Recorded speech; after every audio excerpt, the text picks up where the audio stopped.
वीर तेजाजी गौ सेवा समिति डेहरी के अध्यक्ष सुकाराम बामू के साथ हमारा समाचार की टीम ने खास मुलाकात की। सुकाराम बामू ने कहा कि 20 साल से गौशाला में सेवा दी है। इस गौशाला में साफ सफाई अच्छे तरीके से की जाती है। गौशाला के अध्यक्षों की राज्य सरकार से एक ही मांग है कि छोटे व बड़े गोवंश को राज्य सरकार की तरफ से 100 रुपये दिए जाए ताकि गोवंश की देखरेख अच्छे तरीके से की जा सके। राजस्थान के मुख्यमंत्री ब्रजलाल शर्मा से गौशाला के अनुदान को लेकर जो कांग्रेस की सरकार में 9 महीने का मिल रहा था, उसको लेकर इस बार भाजपा की सरकार 12 महीने का अनुदान कर दे तो गौशाला में गोवंश के हरे चारे की कोई समस्या नहीं आएगी। डेहरी गांव के लोगों का बहुत शानदार सहयोग मिल रहा है। गौशाला में गोवंश के लिए डॉक्टर की सुविधा भी उत्तम है। वही हमारा समाचार के वरिष्ठ संवाददाता सुनील कुमार ने की सुकाराम बामू व गांव की जनता से वीर तेजाजी गौ सेवा समिति डेहरी के विकास कार्यों को लेकर विशेष चर्चा। देखिए रिपोर्ट। नमस्कार, स्वागत है हमारा समाचार में। आज हम मौजूद हैं बिल्कुल डेहरी जो गौशाला है उनके जो अध्यक्ष साहब हैं 20 साल से लगातार इस गौशाला का मैनेजमेंट कर रहे हैं। आज इनसे जाने किस प्रकार की स्थितियां रही थी। लगातार पूरी ग्राम पंचायत का विजिट किया था, जो गरीब वर्ग के जो लोग हैं उनसे बातचीत की तो एक ही कहना, बिल्कुल जो अध्यक्ष साहब हैं बहुत ही शानदार यहाँ विकास कार्य करवा रहे हैं। आज इनसे ही जानेंगे। तो अध्यक्ष साहब, सबसे पहले तो हमारा समाचार में स्वागत है आपका। बहुत बहुत बधाई आप लोगों को जो हमारी गौशालाओं का मुद्दा उठाने लिए आप लोग यहाँ हमारे पधारे हैं। Thank you. तो अध्यक्ष साहब, सबसे पहले तो मैं आपका नाम जानना चाहूँगा, पूरा परिचय। मेरा नाम सुखाराम बामू, गांव डेहरी। हाँ जी। तो सर गौशाला का क्या नाम है पूरा? वीर तेजा गौ सेवा समिति डेहरी। हाँ जी। तो सर कितने टाइम से आप यहाँ सेवा कर रहे हो? मैं यहाँ लगातार 10 साल से अभी लगातार ही हूँ। पहले अध्यक्ष था मोहनदास जी माठ साहब। हाँ जी। उस टाइम हमारा पद था कोषाध्यक्ष। हाँ जी। कुल तो हो गया हमारे को 20 साल। हाँ जी। 2004 से हमने ये भाग लिया था। तो बात करेंगे अध्यक्ष साहब, 20 साल हो गए कार्यकाल को। हाँ तो जी। 20 साल के अंदर किस प्रकार यहाँ की जनता का प्यार मिला, कैसा रुझान मिला? सरकारी अनुदान मिलने से पहले हमारे गांव का बहुत अच्छा योगदान मिला। हाँ जी। पहले सरकारी अनुदान मिलने से पहले टोटल गौशाला का कार्य हमारे गांव वालों की तरफ से ही चलता था। और सरकारी अनुदान मिलने के बाद हाँ जी। अब हर चीज़ ही मोल ही खरीदी जाती है। हाँ जी। गांव का अभी बहुत कम है सहयोग। हाँ जी। तो बात करेंगे राज्य सरकार से जो अनुदान आ रहा है, कितना अनुदान आ रहा है गौशाला? राज्य सरकार से अनुदान आ रहा है 20 छोटे पशु के लिए और 40 रुपये बड़े पशु के लिए। जो बिल हमारे से 600 रुपये कुंटल का ही मांगते हैं, जबकि हम चारा 900 रुपये, 800 रुपये, 700 रुपये से खरीदते हैं दलालों के द्वारा और गांव वालों के द्वारा। उनकी टोटल पर्चियां हमारे पास है मौजूद। जी। तो अध्यक्ष साहब, बात करेंगे आपकी क्या मांग है? जैसे छोटा गौवंश उसकी 20 कर रखी है, जैसे बड़े की 40 कर रखी है, तो आप क्या कुछ कहना चाहते हो इसको लेकर? मुझे इसको बढ़ाना चाहिए? मेरा कहना यह है कि हम जो भी चारा जितनी रेट से खरीदें, पर्ची आती है ना कोई भी गाड़ी की पर्ची, या उसी हिसाब से मिलना चाहिए।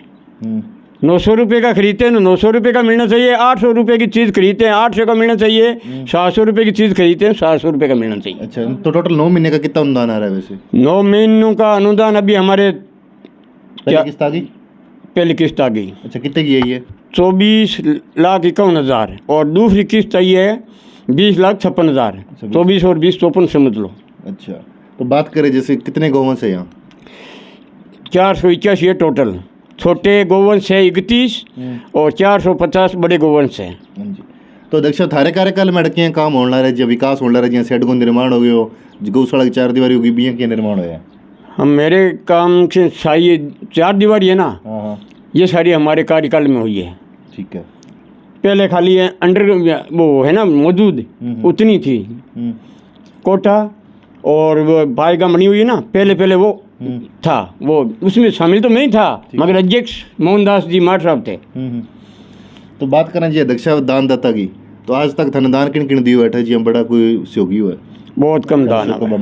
भामाशाह का दान बहुत कम आ रहा है। बहुत कम आ रहा है। बहुत कम आ रहा है। तो तन चैनल के माध्यम में काफ़ी भामाशाह देखने ला रहे हैं, जयपुर का लोग भी देखने ला रहे हैं, पूरा राजस्थान का देखने ला रहे हैं। तो अगर भामाशाह तरह से जुड़ना चाहे तो थे बन के कुछ कहना चाहो और थारा कॉन्टैक्ट नंबर क्या है? मैं बांको बहुत बहुत स्वागत करा। अगर हम जुड़ना चाहे भामाशाह, हमारे पाएगों की कमी है, अगर पाएगे बना देना तो हमारी गौशाला फिर कोई कमी नहीं रहेगी। ठीक है। और एक है पानी की समस्या, जो ट्यूबवेल में पानी है वो खारा है, और अगर टंकी बन रही है उसे सीधी पाइपलाइन से हमारी गौशाला को जोड़ दिया जाएगा। इसके लिए आवेदन किया है क्या आपने? आवेदन अभी नहीं किया है। अभी आवेदन नहीं किया है, टंकी अभी बन रही है, आवेदन हम कर देंगे। अच्छा ठीक है। तो बात करें जैसे विधायक साहब या कोई मतलब MP साहब का यहाँ कुछ हो रहा है गौशाला के अंदर? कुछ नहीं रहा। पिछली बार हमने उनको मांग की थी खुरा बनाने की, और हमारे एक बार तो बोल दिया हम आपके 10 लाख रुपए डाल दिए हैं। फिर बोला कि ये कर्मचारी कह रहे हैं इसके अंदर बनेगा नहीं। मैंने मांग की कि क्यों नहीं बनेगा, कारण? हमारे पास उस ज़मीन की रजिस्ट्री है 10 बीघों की, बिल्कुल लोगों के पास ज़मीन की नहीं है। हमारे गौशाला के नाम से कटी हुई ज़मीन है, फिर भी वो बना नहीं रहे। और मीटिंग रखी, अपने गांव में रखते हैं ना, उस टाइम वो जैन और एन नहीं आई। SDM आ गए। मैंने विधायिका से पूछा कि भाई SDM साहब आ गया, वो जैन एन क्यों नहीं आए।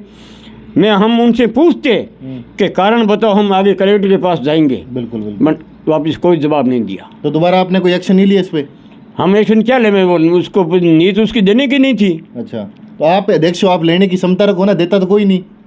देता सरकार थी, वो पैसा विधायक आपने बनाया सांसद उसको, पैसा देता, सरकार का ही पैसा था, उसको देने में क्या दिक्कत थी? बिल्कुल बिल्कुल। बिल्कुल। निजी स्रोत क्या है? निजी स्रोत कुछ नहीं है, सिर्फ ये खाद है, खाद से इन ये है ना सारा। अभी कर्मचारी इनको पूछ लो, 7 कर्मचारी है, 7 कर्मचारियों का 8-7 56,000 रुपया, ठीक है। और कभी 2-3 महीने रखते हैं 8 कर्मचारी, ठीक है। हो जाता है 64,000। कम से कम हम लोग 7-8 लाख रुपए हमारे इन कर्मचारियों में लग जाते हैं, और 7 लाख 3 या 4 लाख की हमारी एक खाद का उत्पादन होता है। ठीक है। खाद की मैं रसीद काटता हूँ पूरी। गौशाला के आहार क्या बनता है टाइम टाइम पे?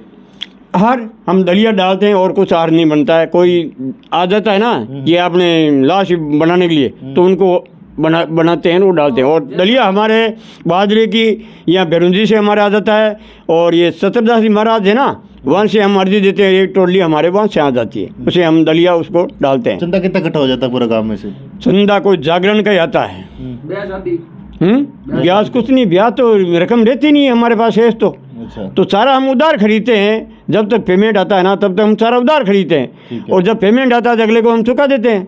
ठीक है। बचत होती नहीं, ब्याज क्या आएगा हमारे पास? ब्याज का तो रिकॉर्ड ये बैंक पड़ा है, बैंक की हमारे आपने ऑडिट रिपोर्ट बताई हमने, ये स्टेटमेंट। ठीक है अध्यक्ष साहब, और क्या मनसा लेके चल रहे हो गौशाला के अंदर? कोई बड़ी निर्माण कराने की, और क्या समस्या आ रही है और बताइए कोई। बड़े निर्माण की यही है हमारे छाया की। अच्छा, ये नई समस्या। हाँ, ये जितनी भी ठान बनी हुई है, इसके ऊपर अगर पाइगा बन जाए तो हमारे एक पाइगा और एक पानी की समस्या, फिर हमारे और कोई समस्या नहीं है। चारे की हमने आपको बोल ही दिया कि भाई जो जितने में हम खरीदते हैं उतना सरकार